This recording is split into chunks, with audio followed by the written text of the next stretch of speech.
In the Bhagavad Gita, as you know, this Mahavakyam Tat Tvam Asi is elaborated in the 18 chapters.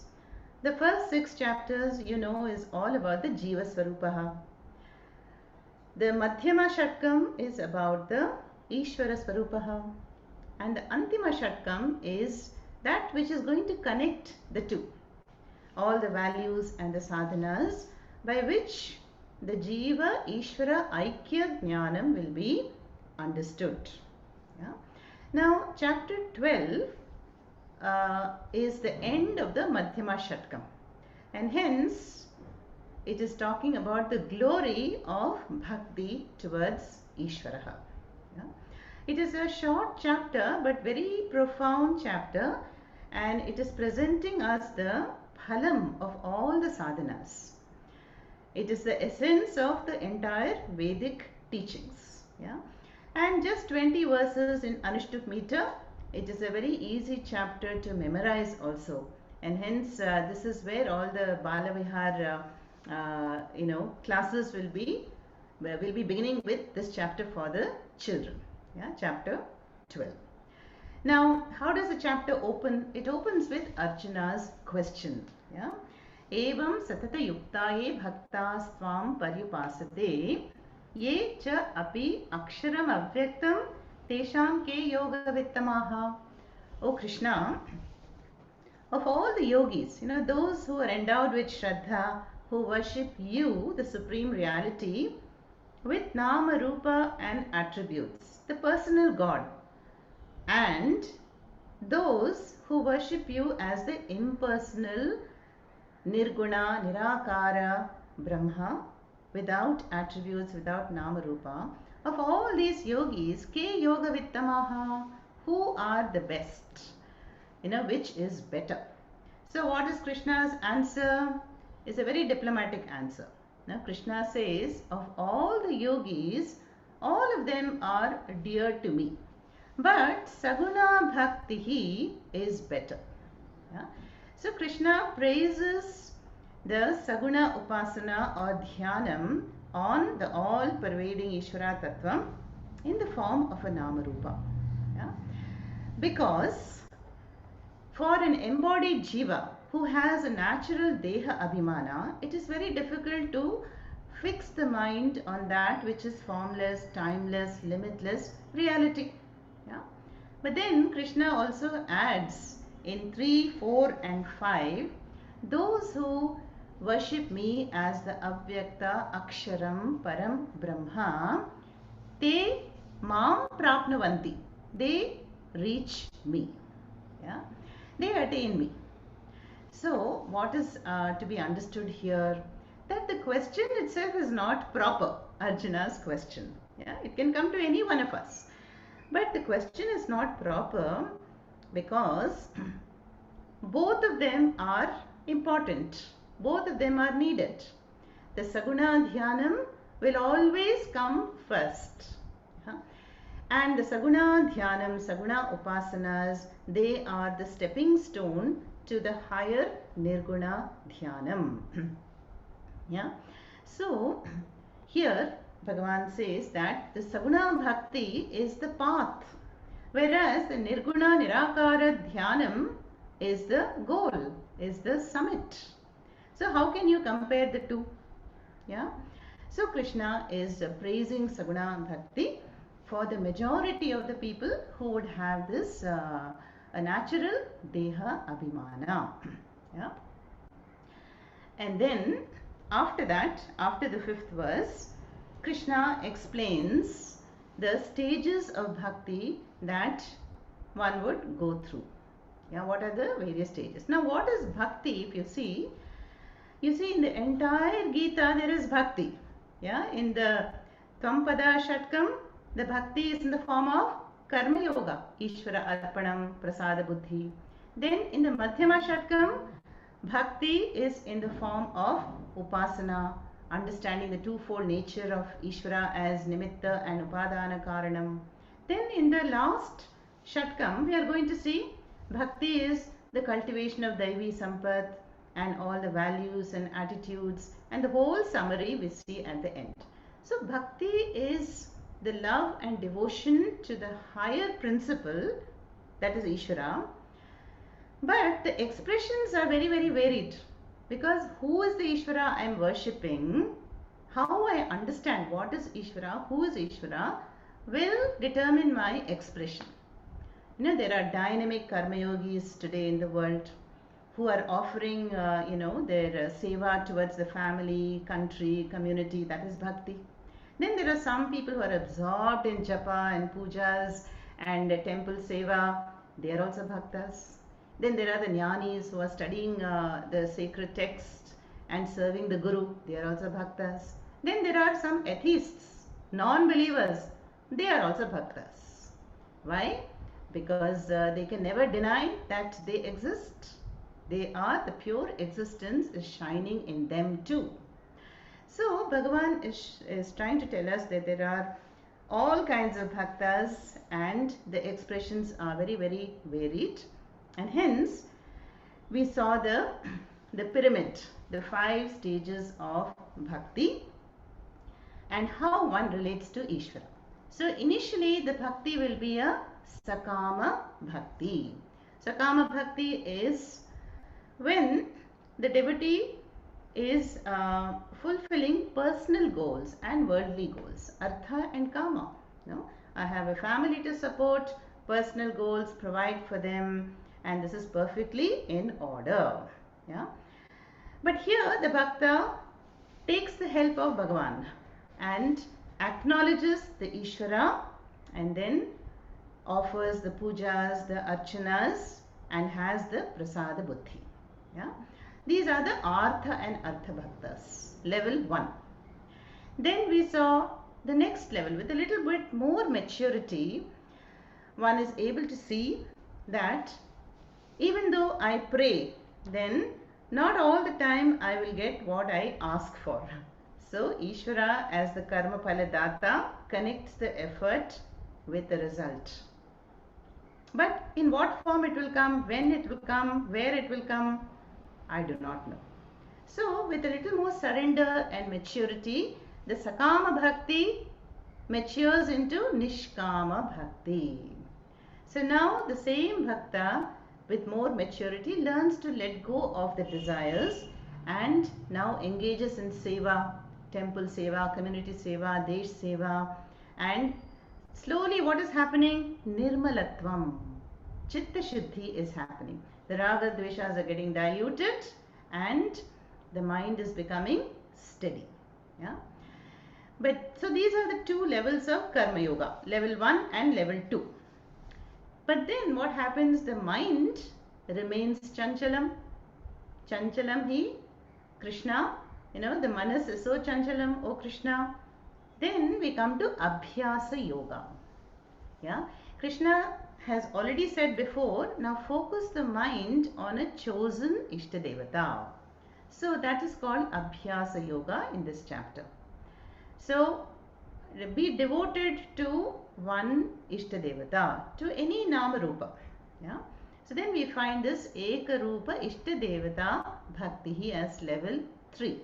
And this begins to steady the mind, Abhyasa Yoga. Then what happens? The same Ishtadevata that one worships in one's home or in one's heart or puja room, one begins to see it everywhere. So it doesn't matter whether it is Shiva, Vishnu, Devi, Gomata, Himalayas, Arunachala. The mind expands to see that the entire universe is equally manifestations of the one Ishvara. So that is the Virat Bhakti, Aneka Rupa Bhakti. And then this Bhakta is surrendered as a Nimittam and he is an instrument of Ishvara's will. That is called Ananya Yoga. So we have Sakama Bhakti, Nishkama Bhakti, Abhyasa Yoga, Ananya Yoga. So these 2 levels, whether one chooses Ishtarupa, Ekarupa Bhakti or Anekarupa Virat Bhakti, is going to steady my mind. So this is why we do Japa, Parayanam, Pujas, which will collect the rays of the mind and make it steadily focused. So now Nirmalatvam has been done, and Nischala Tattvam. So now the mind is purified of raga dveshas and steadied of its oscillating nature. Yeah? So now one is ready for the final stage, which is Jnana Yoga. Yeah? And now we see that all the sadhanas have given one the sadhana chatushtayam, the viveka and the vairagya. So now this yogi can begin Jnana Yoga. That is Shravanam, Mananam, Nididhyasanam, the triple sadhana. Shravanam is exposing the mind for a length of time to the teachings of the Shastra with a guru. And then that is to be followed up by Mananam. Mananam is very, very important. Having heard, what did the Shruti say? The Shruti says that this God that you're worshipping, Tadeva Brahma Tatvidhi Nedam Yadidam Upasate. This is a mantra from the Kena Upanishad. Tadeva Brahma Tatvidhi Nedam Yadidam Upasate. That is, you are that Brahma. Tadeva Brahma Tvam Vidhi. You know that. No? Nedam Na Idam Yat Upasate. Not the God that you are worshipping externally. This is the mantra from the Kena Upanishad. So this is the vision of the Shruti. And this is what we are listening to all the time, whether it is Gita or Upanishads, to the vision of the Shastra. But that has to be followed up by Mananam. Yeah?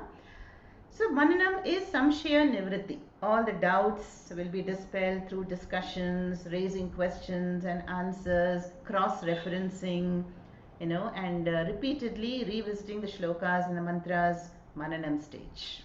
Yeah? Then finally comes the Nididhyasanam stage, which is Vedantic meditation.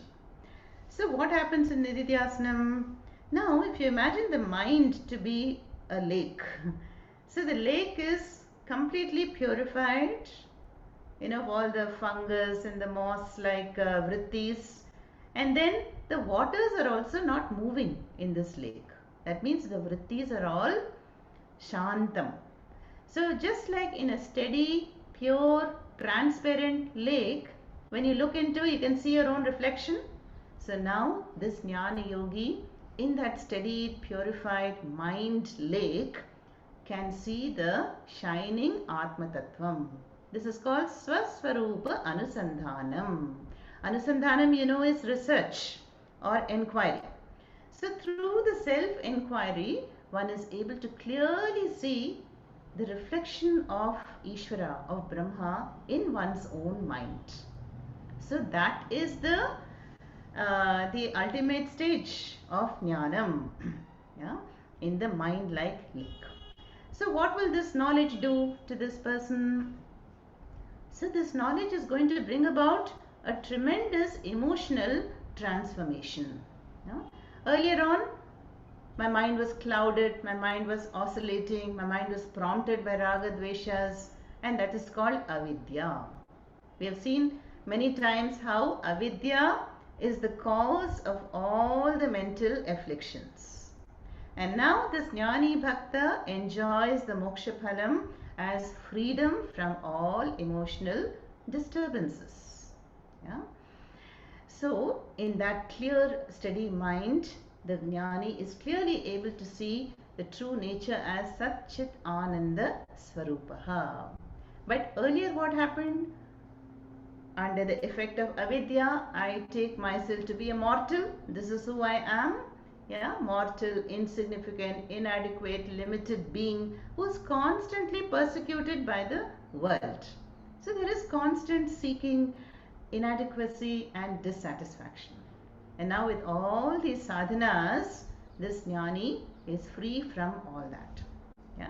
Now, one point to be noted here is, these 5 stages of bhakti, we should not imagine them to be watertight compartments. I finish stage 1, prasada buddhi, then I come to nishkama bhakti, then upasana, stage 1, stage 2, then finally no. All the sadhanas can happen at all time, but one will be predominant. No, there will be a stage of life where we are active karma yogis. Then again, another stage will come when we are drawn towards japa and to study the mind more. And then we are drawn to pursuit of knowledge. But even as we pursue knowledge, that does not mean I stop doing seva and stop doing my parayanam or my pujas. No, you see the life of Adi Shankaracharya, the great jnani, still a karma yogi, was a karma yogi, a bhakti yogi. So all these are kind of overlapping, but there will be one dominant theme in in that stage of life.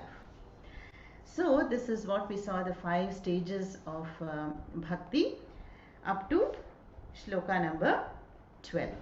So this chapter is divided mainly into 2 parts. The first part shows the stages of bhakti, and now from 13 to 19, what did we see? We saw the lakshanas of a jnani bhakta. What are the glorious traits that adorn this jnani? Yeah? That is the second part, where the glory of this jnani is described, and also the benefits of bhakti. You know how this knowledge has transformed one so that we have that emotional quotient. You know, the Gita is important for that alone. We have that emotional balance, and that is what this knowledge has given this jnani. And so knowledge has removed the ignorance, which is the cause of all the afflictions, and hence the jnani has discovered what? Purnatvam. Yeah, Atmani eva Atmana tushtaha. And hence this jnani is now a dhrida nishchayaha. This jnani is a sthita prajnaha and is a purna purushaha. Now, the last verses from 13 to 19, Bhagavan describes that how this jnani would conduct himself in the world. Yeah, what will be his vyavahara? Yeah. And there we saw those verses, Adveshta Sarvabhutanam Maitra Karuna Evacha. So all these gem-like traits that are doing alankara for the jnani, Shankaracharya says they are sadhanas for us. Yeah. We can also aspire to be free from all emotional dependence, and we can have that samadarshanam. So the jnani enjoys what? Samadarshanam. That is ahameva idam sarvam. That is I as Atma am in the form of the entire creation. So in the light of this knowledge, in the light of this vision, how can there be hostility, competition, stress, fear, overexcitement, depression? All of them, those clouds of samshaya, are all gone, even as the sun of knowledge has arisen in the jnani. So as a karta, you know, we are all karta bhoktas, right? Ahankara means karta bhokta. Karta, as a doer, the jnani will be a sarva karma phalatyagi, sarvarambha parityagi. So the jnani will no more be prompted by raga dveshas. He will not struggle to be complete, secure and happy, but he will happily do actions. Yeah? Actions need not be given up. Depends on the prarabdha of the jnani also. Yeah? Some jnanis like Ramana Maharishi are only meditating. Others like Shankara, Puja Swamiji, they are like globally active. Yeah? So this jnani bhakta will undertake actions for loka sangraha, yeah, but without any raga dveshas, and with the vision of samatvam. So the jnani will be impartial, loving kindness will be there, and will be a dakshaha. Dakshaha is the one who is an expert, knows when to take which response. The responses will be in accordance with dharma and aligned with Ishvara's will, and very, very appropriate. Then the jnani will be free from I and me and mine. I am nijaha paro veti chetasam. No? There is one subhashitam which says, the one who says this is mine, this is yours, making these divisions, mental divisions, No, they are Ganana Laghu Chetasam. Ayam Nijaha Paro Veti Ganana Laghu Chetasam Udara Charitanam tu Vasudhaiva Kutumbakam.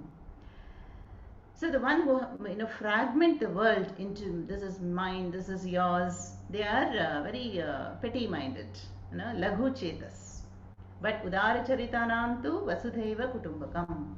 But the entire Vasudha is my family.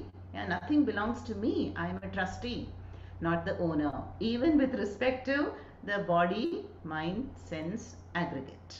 So this is the vision of this jnani who abides in that shining reality of Atma Tattvam. He is a Dakshaha, Nirmamaha, Nirhankaraha. And Yasmat na udvijate lokaha, lokat na udvijate chayaha. The jnani no more has any fear of the world. Neither can the world disturb the jnani, nor will the jnani disturb the world in any way, deliberately. Yeah. So this is the jnani as the karta. Then how will the jnani be as bhokta? Now, bhokta is the one who is receiving the karma phalam in life. So the jnani again will have the same prasada buddhi and samatvam. Whether anybody praises or insults, or there is a favorable situation, unfavorable situation, gain, loss, all these dvandvas that we have seen and studied earlier, the jnani will be samatvam yogaha uchyate. Will enjoy the samatvam.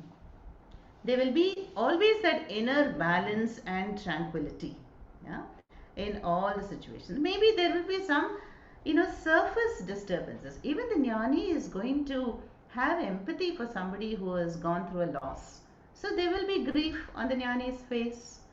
But just like as an ocean, there will be surface waves and breakers and tsunamis.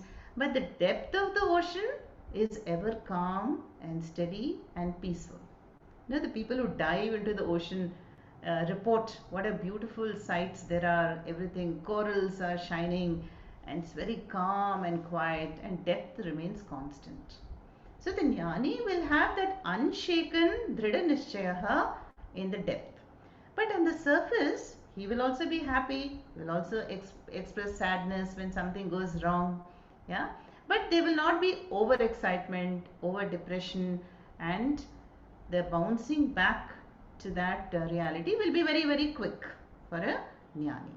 So that is the bhokta. And hence the jnani was described as a gata vyathaha. From whom the vyatha, all anxiety is gata, gone. Panditaha na anushocanti. Yeah, that is the reason why the wise people will not really grieve, yeah, because they never lose sight of that Paramatatvam.